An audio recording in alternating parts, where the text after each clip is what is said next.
Perang itu masalah hidup dan mati. Kalau kalah, mati atau dipermalukan atau dijajah. Kita tidak menghendaki perang. Saya mantan jenderal, saya mengerti dan saya paham apa itu pertempuran. Perang destruktif, ibarat pohon butuh 20 tahun untuk tumbuh, hanya 15 menit untuk tumbangkan. Negara, masyarakat, desa pun, provinsi pun, kota butuh ratusan tahun untuk berdiri dan berkembang. Hancur dalam beberapa menit, hancur dalam beberapa saat. Karena saya mengerti itu, saya terus berjuang, terus memimpin dengan mengajak, mari kita belajar dari sejarah, mari kita waspada, mari kita galang persatuan, mari kita hindari perpecahan, mari kita hindari konflik. Saudara-saudara, ini situasi yang kita hadapi. Di tengah saya diundang di acara ini, saya ingin mengatakan bukan pengurus Muhammadiyah yang harus terima kasih saya hadir.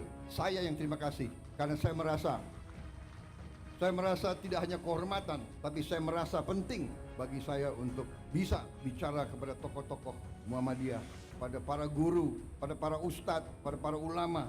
Ustadz, guru, ulama adalah pendidik bangsa, adalah panutan rakyat, panutan masyarakat. Sekali lagi saya katakan, apa yang kita lihat hari ini, situasi dunia mengajarkan kita, pabrik-pabrik kita tidak dirusak. Saudara-saudara sekalian, mari kita buka televisi, kita buka YouTube, kita lihat apa yang terjadi di hampir setiap negara, apalagi negara muslim. Lihat, jangan percaya Prabowo. Lihat apa yang terjadi di Gaza. Lihat, anak-anak tidak berdosa. Angka terakhir diperkirakan 5.000 anak di bawah umur 1 tahun mati terkubur. Ribuan lagi kita tidak tahu. Belum anak di atas 1 tahun, belum orang tua, belum ibu-ibu. Libanon, jutaan warga Libanon mengungsi, hilang rumah, tepi barat. Saudara-saudara sekalian, belum Ukraina. Ya, Ukraina jauh, tapi perang Ukraina mengakibatkan harga pangan naik di seluruh dunia.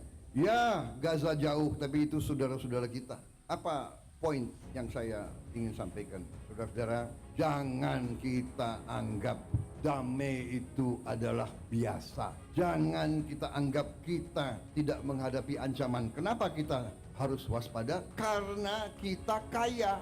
Bukan kita ke negeri Belanda, orang Belanda ke kita, Portugis ke kita, Spanyol ke kita, Prancis ke kita, Inggris ke kita. Dari dulu sampai sekarang. Saudara-saudara, saya kira pelajaran termasuk di semua agama, pelajaran agama Islam pun mengajarkan bahwa kita harus bertanggung jawab atas keselamatan kita sendiri, keselamatan keluarga kita, dan juga atas harta kita. Jadi saudara-saudara, dalam kondisi penuh ketidakpastian, di mana hitungan sekarang adalah di Eropa terjadi kurang lebih 17% kemungkinan perang nuklir. Ini pengamatan pakar-pakar di Eropa. Karena negara barat mengizinkan peluru-peluru jangka jauh, jarak jauh mereka menyerang Rusia. Rusia sekarang mengatakan dia boleh menyerang negara-negara barat menggunakan senjata-senjata yang paling mutakhir. Belum Timur Tengah, belum di Asia, Taiwan dan Korea Utara. Kalau tidak salah tadi malam pemerintah Korea Selatan menyatakan keadaan darurat di Korea. Jadi saudara-saudara, marilah kita jangan terlalu lengah, jangan terlalu santai. Kita non-blok, kita tidak memihak, kita menghormati semua negara. Itu maunya kita. Tapi saudara-saudara, 40% dari seluruh perdagangan dunia lewat lautan Indonesia. 40% seluruh perdagangan seluruh dunia lewat perairan kita. 70% energi Tiongkok, Korea dan Jepang lewat perairan Indonesia. Bisakah kira-kira kalau terjadi perang besar, bisakah kita tidak terseret? Untuk itu kita butuh kepemimpinan politik yang handal. Dan kepemimpinan politik yang saya maksud bukan kepemimpinan politik yang hanya dari pemerintah. Dan untuk itu perlu ada kerukunan, perlu ada jiwa besar dari semua kalangan. Kita banyak berbeda, perbedaan itu baik dan wajar. Kita berbeda suku, kita berbeda agama, dan untuk itu saya ucapkan hormat saya kepada Muhammadiyah. saudara buka lembaga-lembaga pendidikan tidak hanya kepada umat Islam, tapi buka untuk semua. Saudara telah memberi contoh dalam toleransi, dalam kehidupan inklusif, dalam kehidupan saling hormat menghormati, dalam kehidupan saling menjaga, saling mendukung. Ini sangat penting. Ini sangat penting. Ada pihak dari semua agama, dari semua ras dan semua suku yang selalu mengambil garis yang keras. Fanatisme agama, fanatisme suku, fanatisme ras, fanatisme budaya dan sebagainya. Justru ini yang melahirkan peperangan. Melahirkan kemakmuran untuk semua adalah sangat tepat. Karena kemakmuran adalah tujuan kita. Tapi tidak ada kemakmuran tanpa keadilan. Saudara sekalian, saya terkesan suatu pemerintahan, suatu imperium, suatu peradaban Muslim yang cukup lama, hampir 600 tahun lebih, mendekati lebih mungkin 700 tahun, yaitu peradaban Osmaniyah yang berpusat di Turki, di Istanbul. Itu salah satu adik kuasa pada saatnya yang sangat berhasil. Ciri khasnya adalah dia memimpin suatu kekaisaran imperium yang multi etnis, yang toleran kepada semua agama, semua suku, ratusan suku yang berbeda-beda. Dan di situ ada sesuatu yang menarik bagi saya. Untuk memimpin ratusan tahun dan memimpin imperiumnya begitu luas, dia memiliki suatu akademi gubernur. Akademi gubernur itu sebetulnya inti pelajarannya yang saya tarik itu satu paragraf yang bagi saya menarik. Dia ajarkan ke semua calon gubernur. Jadi bupati-bupati yang disiapkan jadi gubernur masuk ke akademi ini, dan pelajarannya sangat banyak tentunya, tapi ada satu yang sangat sederhana. Diajarkan di situ, tidak ada negara tanpa tentara yang kuat. Karena ada kecenderungan pelajaran-pelajaran liberal seolah-olah mau dipisahkan antara sipil dan tentara. Mau dipisahkan antara cendekiawan sama, tidak bisa. Pelajaran, tidak ada negara tanpa tentara yang kuat. Tidak ada tentara yang kuat tanpa uang. Tidak ada uang tanpa kemakmuran. Tidak ada kemakmuran tanpa rakyat yang bahagia dan sejahtera. Tidak ada rakyat yang bahagia dan sejahtera tanpa pemerintah yang bersih dan adil. Ini benar sekali. Uang dari mana? Uang dari rakyat, ya kan? Melalui pajak, melalui retribusi. Kalau rakyat tidak bahagia, gak mau bayar pajak dia. Pengusaha yang merasa diperes, ya kan? Dulu, sekarang mungkin tidak ada. Mudah-mudahan tidak ada lagi. Dia tidak rela bayar pajak, dia tidak rela. Jadi artinya dari pelajaran itu, kenapa tentara, dan ini tentunya dalam tentara berarti tentara, polisi, pemerintah ini harus kuat dan baik. Tapi tidak mungkin kalau uangnya tidak cukup. Uang tidak cukup, ya dia bisa bertindak. Kita diajarkan oleh senior-senior kita. Tentara yang tidak disiplin sangat berbahaya. Gerombolan. Tentara yang tidak setia kepada tuannya berbahaya. Siapa tuannya tentara? Tuannya tentara rakyat. Rakyat yang membayar tentara. Sepatunya, kaos kakinya, bajunya, semua dari rakyat. Kalau rakyat itu tidak bahagia, tidak sejahtera, dan mereka tidak mungkin bahagia dan sejahtera kalau pemerintah itu tidak bersih dan tidak adil. Ini pelajaran saya kira, bukan kita nyontek, kita perlu belajar dari yang baik, yang berhasil. Dan setiap peradaban tentunya ada pasang, ada puncak, ada surut. Surut, kenapa? Karena dihajar di mana-mana. Dan kalau kita jujur, di ujungnya memang pemerintahan mereka pun juga terjadi korupsi dan sebagainya. Satu hal yang kita belajar dari sejarah, pemerintah yang korup tidak bisa membawa kemakmuran kepada rakyat. Itu pelajaran. Itu pelajaran.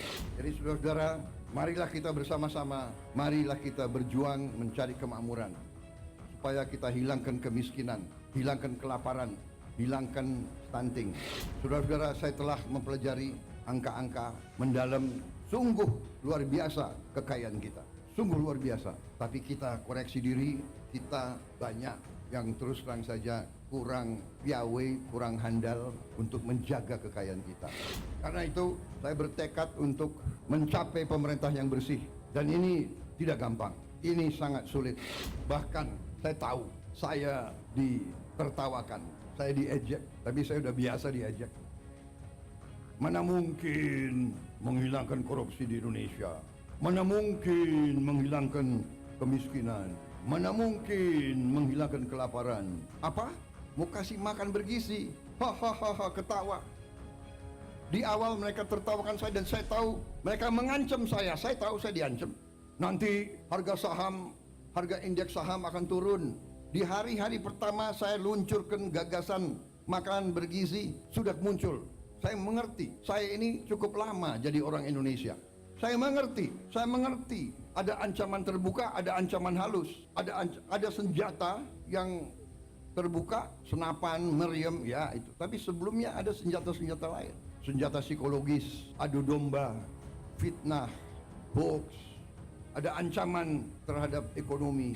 Saudara-saudara, Pak, karena gagasan makan bergizi, harga saham indeks turun. Saya jawab ke mereka itu. Saya kasih tahu ya, biar saya nggak punya saham, saya bilang.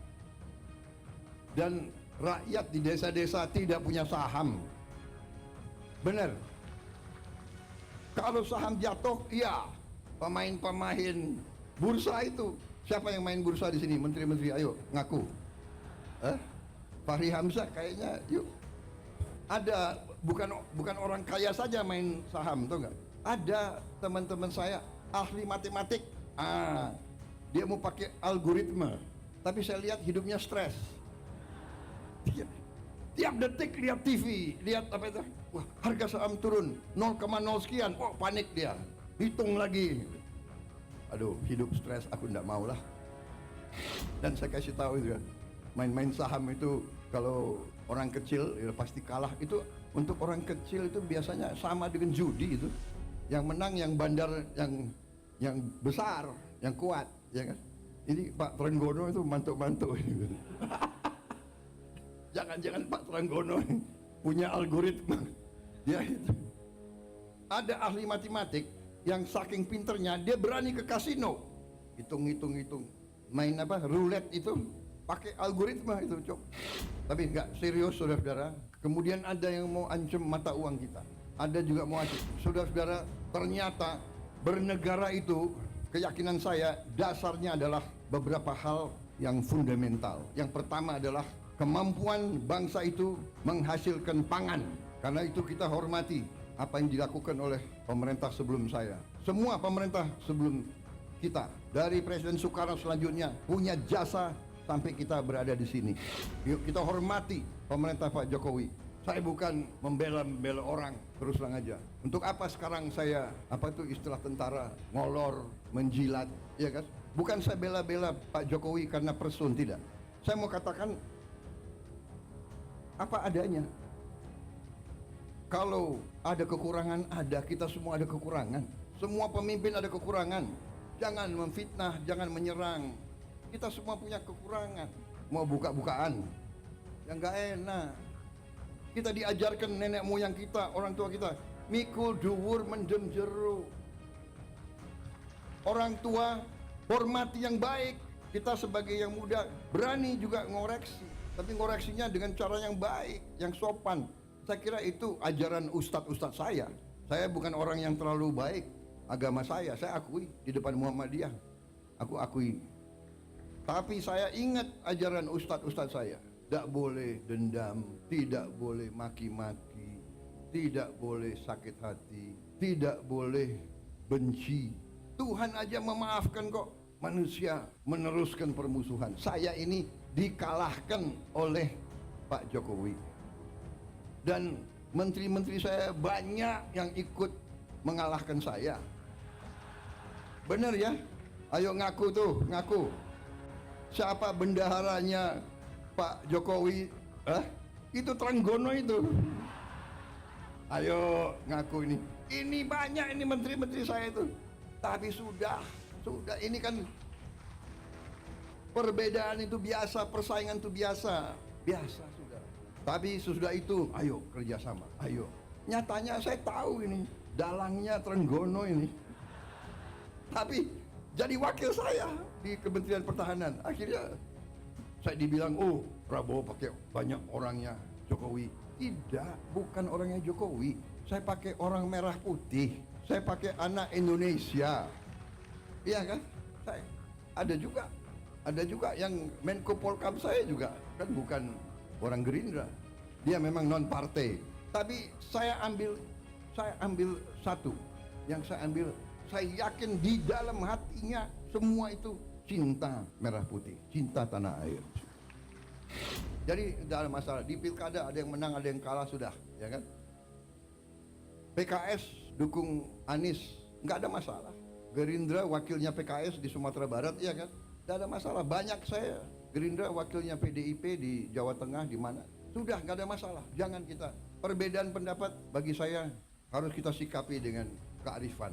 Dan kalau ada kesalahan, kita koreksi, kita perbaiki.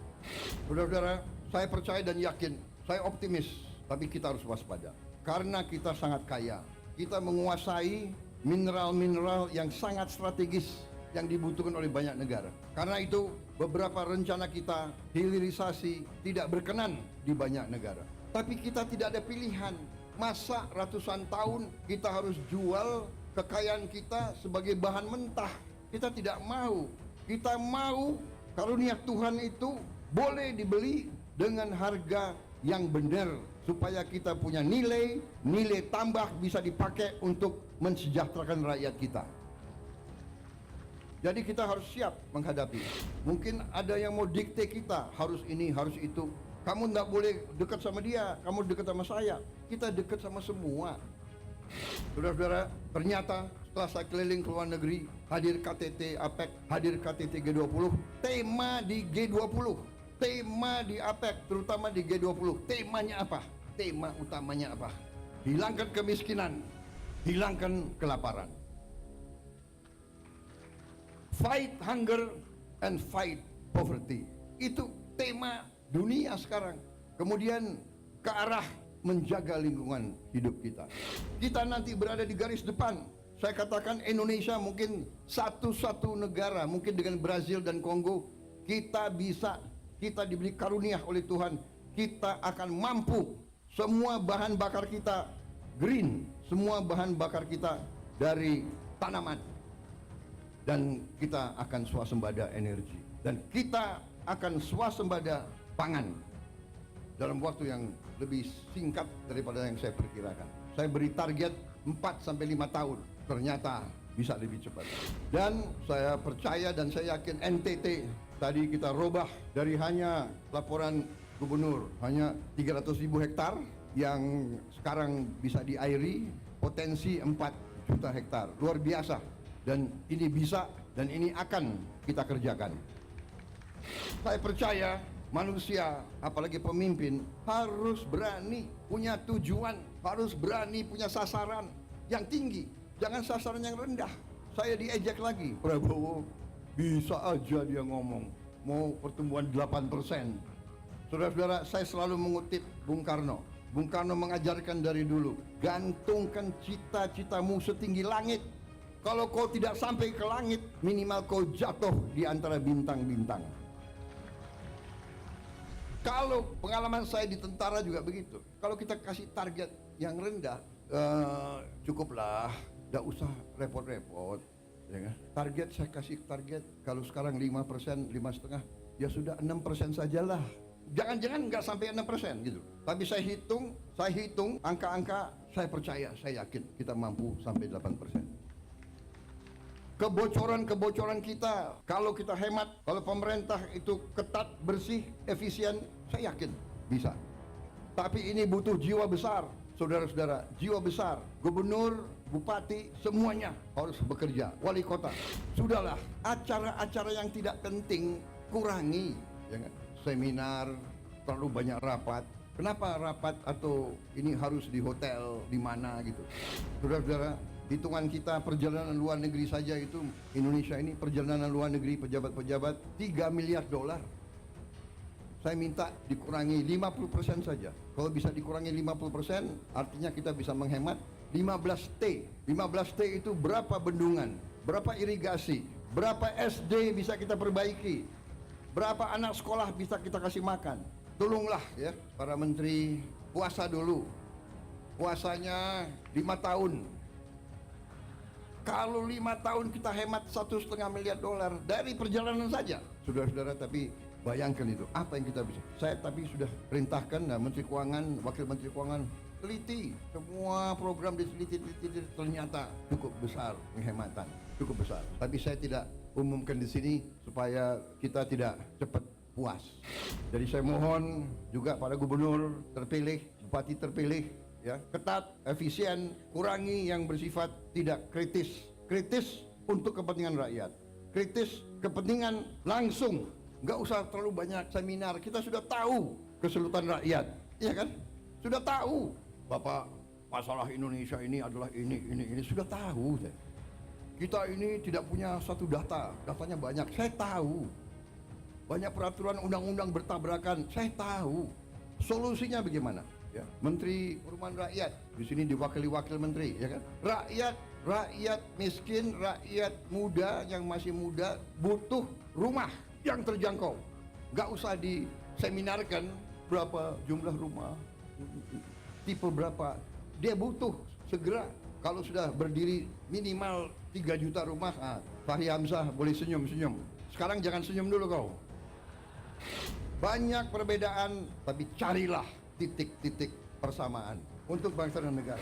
Wah, luar biasa ya apa yang disampaikan oleh Presiden Prabowo. Nah, kalau menurut teman-teman kira-kira bagaimana pendapatnya setelah mendengar pidato Pak Prabowo ini? Teman-teman senang gak dengarnya? Atau jangan-jangan punya pendapat lain? Bantu dong berikan pendapat dan alasannya di kolom komentar ya, karena tentunya pendapat hebat dari teman-teman akan tersampaikan ke pemerintah. Oke, jadi itulah info